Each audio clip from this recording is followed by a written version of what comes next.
Hi, all. Kinsey Schofield here, and I'm with Dax Holt, co-host of the Hollywood Raw podcast, an all-around good human being. The Hollywood Raw podcast is my number one source for entertainment news and gossip. So I had to catch up with Dax because he has been so on top of the latest Diddy developments. and I wanted to catch up with you about this because I am shocked. 8 civil lawsuits filed since November. I want you to think back to March, not one, but 2 of Diddy's homes in Los Angeles and Miami raided. At the time it was reported, it was the target of a federal investigation carried out by the Department of Homeland Security that handles human trafficking. Rolling Stone saying that they collected hard drives and other tangible potential evidence.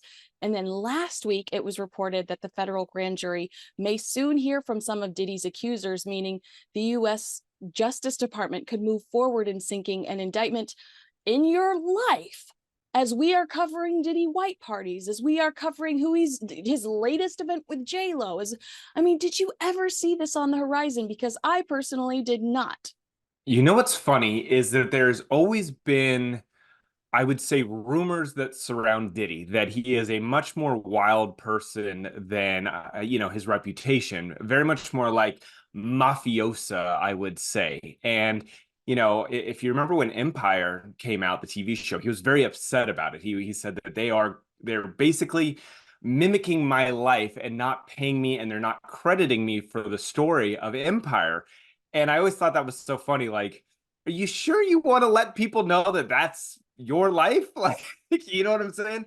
But I think that these stories have always kind of circulated. There's just never been like hard evidence. And at this point, we're still waiting to see what this evidence that the FBI found in his homes when they raided him. I mean, I think what it's coming down to is the FBI and Homeland Security and all these people, they're putting together this case against Diddy. I think that's why it's kind of stalled out. You haven't really heard any information for the last couple of weeks because they're trying to go, okay, this is a huge high profile celebrity. We can't mess this up. He is clearly talking. He is not shying away from cameras. He is continuing on with his life. And so if we mess any of this up, he is going to rake us over the coals with it. So I think that's why there's been this like silence for a while. They'll build this case and then present it. Or maybe they raided the house and they don't find anything. You know what I'm saying? Like, it could really go either way, but I got to imagine they don't go into the house if they think there is absolutely nothing to find.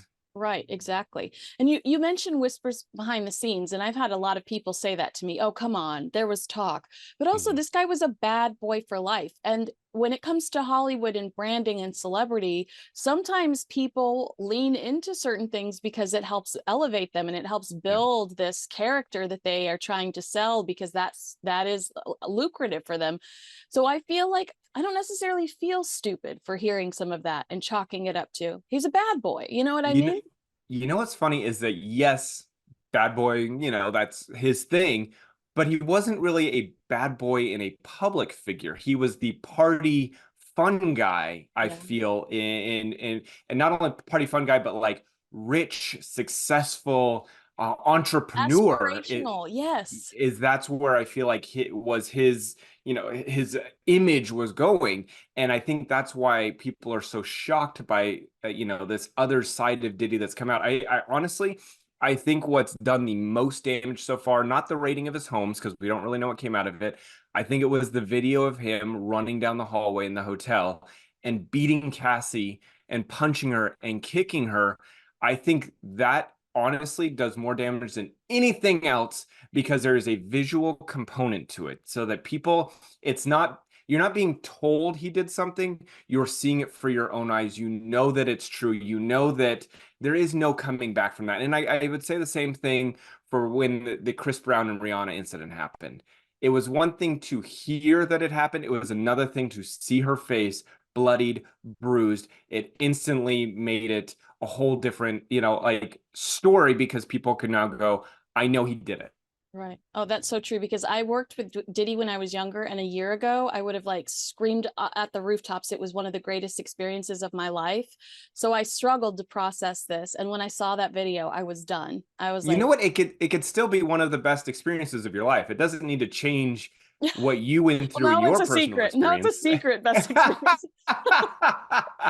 But I think because you also see celebrities in different moments of their life. And I think if you had a good experience, that's awesome. I had a lot of great experiences with Ellen and watching Ellen and being backstage at the Ellen show. You know what I'm saying? So like it doesn't change the public persona, but like your personal, I think that's good to say that I didn't experience it, but I can understand where people are coming from.